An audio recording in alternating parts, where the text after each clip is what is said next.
Hello, you need to do a polarity change on our kit connector.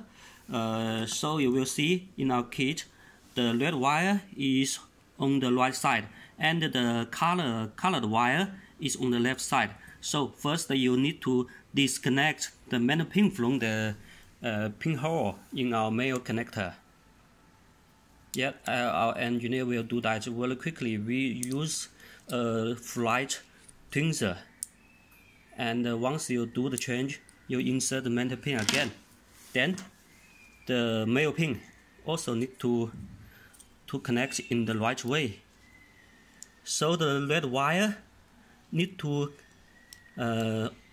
connected with the female connector red wire as well. You see the red wire here and the red wire here in the male and the female is on a line. So you need to do all the rest of 3 sets of the connector, then you can connect your car and power on.